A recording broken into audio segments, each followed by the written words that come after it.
Oui, bonjour Monsieur Soral. Je voulais savoir ce que vous pensiez de Monsieur Idriss Aberkan. Je m'abstiendrai de donner mon opinion, mais pour ma part, je suis mi-figue, mi-raisin. Je découvre le personnage, mais je vois qu'il est un peu fanfaron.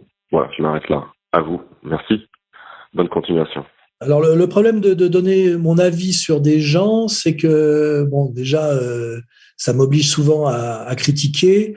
Et déjà ce que je veux dire avant de parler de cette personne, c'est que j'ai suffisamment de gens dont j'ai beaucoup de mal à dire pour des raisons de combat, pour ne pas avoir envie, comment dirais-je, d'attaquer des gens qui ne m'ont jamais attaqué et qui ne me posent pas de problème. Donc Idriss Aberkan, on m'a montré ce qu'il faisait parce qu'on dit tiens t'as vu c'est intéressant. Alors, la première chose que j'ai vu un mec un peu de banlieue qui avait un peu un phrasé, une présentation de marchand de bagnole. Il y a un côté commercial chez lui qui correspond à l'époque et sans doute aussi au monde d'où il vient et qui me faisait un peu rigoler. Voilà. Et après, je vois que sa spécialité, c'est je sais pas, ce qu'on appelle l'économie de la connaissance ou un truc comme ça, qui est une manière pareille commerciale de parler d'épistémologie en fait. Donc, il y a chez lui une espèce de dimension de vulgarité qui est très contemporaine, je dirais, à l'américaine, hein, voilà, qui me fait un peu rigoler et effectivement qui va avec son côté fanfaron, voire même un tout petit peu mytho, puisque je crois qu'il a un peu chargé son CV avec cette fascination pour les diplômes à l'américaine, les masters, les machins.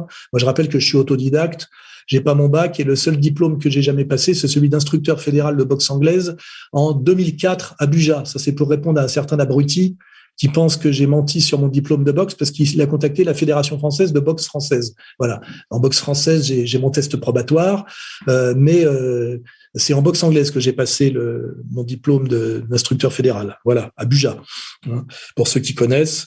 C'est d'ailleurs vérifiable. Donc le Idriss Aberkan, il est quand même sur le domaine des sciences, donc c'est pas tout à fait mon domaine, donc il me pose pas de problème. Et surtout là où j'ai à en dire du bien, c'est que j'ai vu quand même qu'il est bien positionné aujourd'hui sur la critique de l'escroquerie Covid, hein, pour simplifier.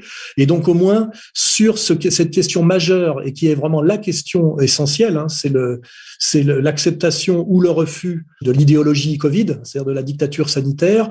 Il est bien positionné, donc ça me donne une raison aujourd'hui de dire qu'il est dans le bon camp. Hein. On est en guerre, comme disait Macron.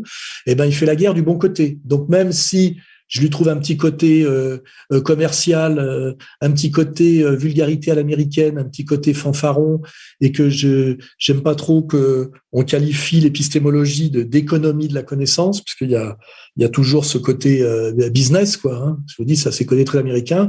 En ce moment, il est du bon côté. Et pour ça, je lui tends une main fraternelle, dont il a d'ailleurs peut-être pas besoin.